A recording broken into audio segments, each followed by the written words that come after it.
Think back to a moment when life seemed to pause for no apparent reason, when something so exact, so uncannily timed appeared before you that it froze you mid-step. Maybe it was a sentence drifting from a stranger's lips, striking a chord you didn't know needed to be struck. Maybe it was a song that found you in the middle of your unraveling thoughts, or a number glowing on a clock as if waiting for you to notice. Instinctively, the rational mind wants to dismiss it all, to defend its familiar map of reality. But your intuition leans in and whispers, "This means something." That whisper won't fade. It grows bolder each time it's heard, until you're faced with a haunting question. Are you finding the pattern, or is the pattern finding you? Here sits the paradox that unsettles logic. If life is truly random, why do synchronicities surge just as you're on the cusp of transformation? Why do signs multiply precisely when you begin to shift direction, release an old belief, or step into a higher version of yourself? To call it all chance is to strip it of meaning.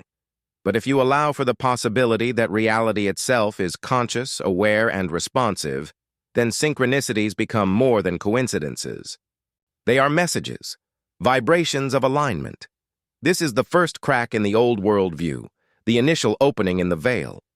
The danger lies in ignoring it. Dismissing these moments as coincidence may preserve your comfort, but it severs your dialogue with the deeper intelligence of existence. Your subconscious, always awake, scans endlessly, absorbing, sorting, interpreting data beyond your awareness. Out of the noise, it highlights only what matters, surfacing events that pulse in resonance with your inner state. Reality is not random static. It's a mirror tuned to your frequency. But here's the piece that keeps the mind restless. If these synchronicities are reflections, why do they so often reveal truths you haven't yet discovered? The answer lies deeper still, something personally significant, an unseen intelligence responding to your awareness. The mystery runs deeper than most dare to imagine. To break the trance of passive existence, you must face a startling truth. Perhaps you are not moving through a lifeless void, but through a living tapestry of consciousness. Every time you dismiss an alignment as mere chance, you mute a message that was speaking directly to you. The real shift begins when you invert the story entirely. What if randomness is the illusion? What if order has always been humming beneath the surface, hidden by conditioning that trained you not to notice? That single thought cracks the armor of certainty and lets wonder slip in. And wonder is the first seed of awakening. From this view, synchronicities aren't intrusions into daily life. They are life revealing its hidden rhythm. They are not rare at all. They are constant, waiting for your perception to refine enough to recognize them. The question isn't whether the signs exist, it's whether you are brave enough to see. The moment you start seeing, reality rearranges itself around your attention. You notice the same quote surfacing from different mouths, the same symbol echoing through your dreams and daylight, the same lesson circling back until acknowledgement becomes unavoidable. Life repeats its messages until you respond. Here's where most people falter. They confuse lack of explanation with lack of meaning. But explanation and significance are not the same. Once science dismissed lightning as divine nonsense and electricity as invisible fantasy. Yet the unseen often precedes the undeniable. In that same spirit, synchronicities may not yet fit into scientific equations, but they are charted vividly in experience. And maybe, just maybe, you're hearing these words right now is not an accident. It could be another thread in the grand weave, a nudge, a reminder that you are immersed in communication, not chaos. The more you resist, the louder the pattern calls. The more you soften, the more gracefully it unfolds. It begins to feel like the universe is composing a private melody, with you as both instrument and listener. Every repeated note, every uncanny echo draws you deeper into resonance with your unfolding path. But don't confuse this with destiny carved in stone. The puzzle is designed to be incomplete. You're shown just enough to keep walking, never the entire map. That absence of finality, that gap, is where free will and destiny meet. So the paradox tightens. You are both writer and reader of your own story, sender and receiver of the same signal. When you accept the possibility that you are entangled with a vast field of intelligence, randomness dissolves into rhythm. You don't yet know what the signs are building toward, and that unknowing is sacred. It's what keeps you watching, listening, tracking the threads. Because deep down, you've always sensed it. The signs were never random. They've been following you, shaping you, waiting for you to notice. And just when you begin to accept that these synchronicities might hold real meaning, another revelation dawns. Science itself has been brushing against this mystery for decades. At the subatomic level, particles refuse to behave like solid, predictable objects. They exist instead in shimmering fields of probability, waves of potential collapsing into reality only when observed. This isn't spiritual metaphor. It's the foundation of quantum mechanics. Awareness itself alters the outcome. So what if the same principle that governs electrons also orchestrates the patterns in your life? What if what you call coincidence is simply potential collapsing into purpose the moment you notice? From the fire of a deeper, non-linear intelligence that underlies everything you experience. These precisely aligned events aren't random flickers of perception. They are reflections of how consciousness and reality co-create. Your brain is not a static receiver waiting for data to arrive. It's an active sculptor, constantly chiseling raw information into a version of the world that makes sense to you. Neuroscience tells us that out of billions of sensory inputs bombarding you each second, the brain filters nearly all of them out, keeping only what fits your existing story of reality. This mechanism is called selective attention. It's why, after you buy a specific car, you suddenly start spotting it everywhere. But there's a deeper layer most people overlook. Selective attention doesn't only filter objects, it filters meaning. The patterns you notice are not random. They're harmonized with your internal vibration. Your brain literally wires itself to perceive what you emotionally and energetically align with. Still, this explanation alone doesn't satisfy. If synchronicity were nothing more than a cognitive trick, it would feel flat, trivial, like spotting animal shapes in clouds. Yet when a real synchronicity lands, something in your entire being lights up. The air seems charged. Your chest tightens. Your skin tingles. Psychology calls this sensation numinosity, the felt presence of something sacred. The body recognizes authenticity before the intellect can rationalize it. That spark of awe is evidence of coherence between your individual signal and the greater field surrounding you. Quantum physics offers another window. When two particles become entangled, they remain mysteriously linked across vast distances. Alter one and the other shifts instantly, faster than light. Einstein dismissed it as spooky action at a distance. But perhaps what he called spooky is the same resonance that ripples through your life as synchronicity. When you shift internally, when a belief expands, a thought clears, or an intention crystallizes, the external world rearranges itself to mirror that new vibration. The sign that arrives is not arbitrary. It's the visible trace of that entanglement between consciousness and the field of reality. Yet an even greater mystery lingers. How does an unseen inner impulse ripple outward to shape the tangible world?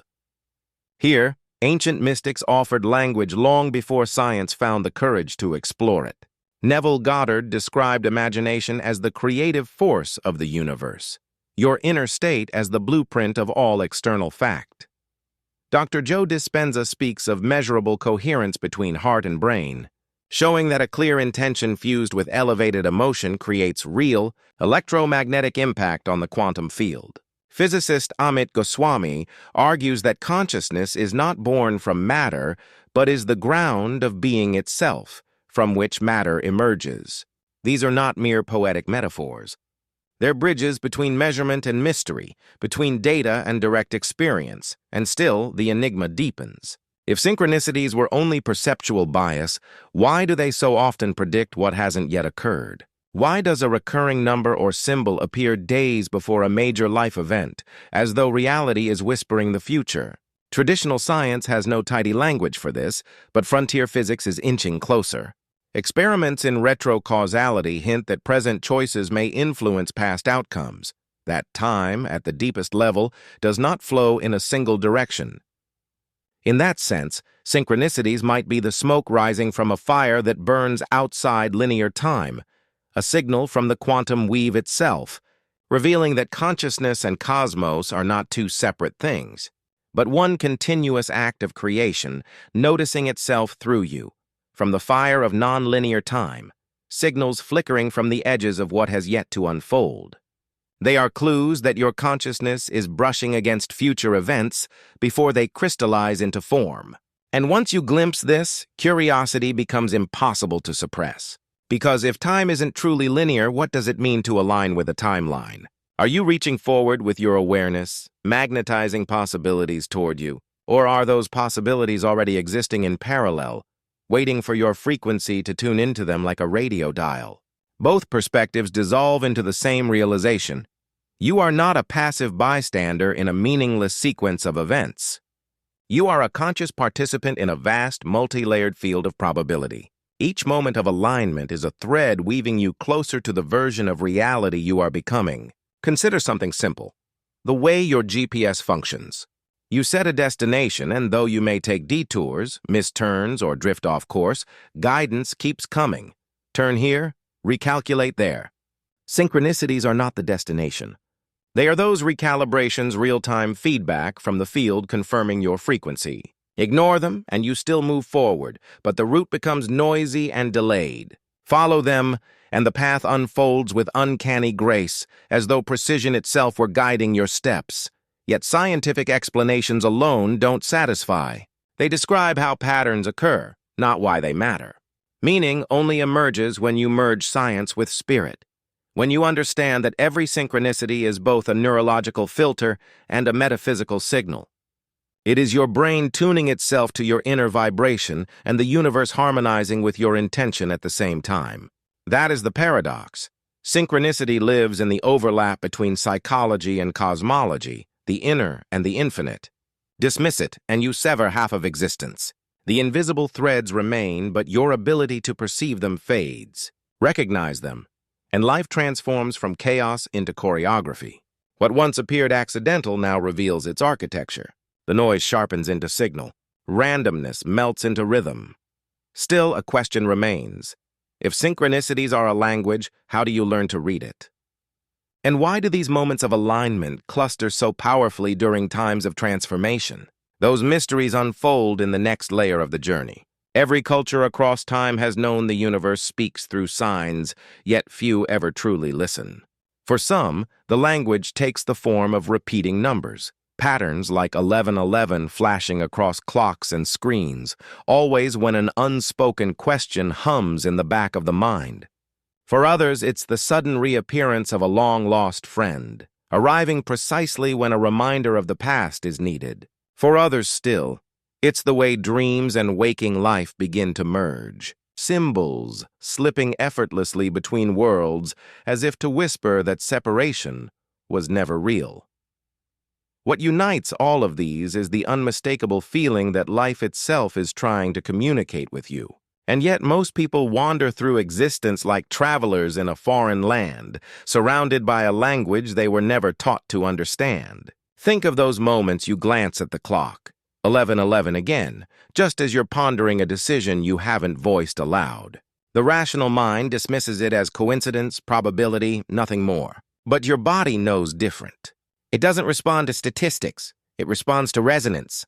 That inner tug is the feeling of coherence between your thoughts and the field around you. The numbers become shorthand for alignment, a cosmic punctuation mark affirming that your inner and outer worlds are in rhythm. This is not coincidence. It is communication. And like all languages, the more you engage with it, the more fluent you become. Carl Jung, who first gave the word synchronicity its meaning, understood this deeply. He saw symbols as bridges between the conscious and the unconscious, messages that do not define but invite. A true symbol doesn't explain. It suggests. It holds multiple layers of meaning, never collapsing into a single interpretation. And perhaps that's the point. Synchronicities aren't here to give you answers. They are here to teach you how to listen,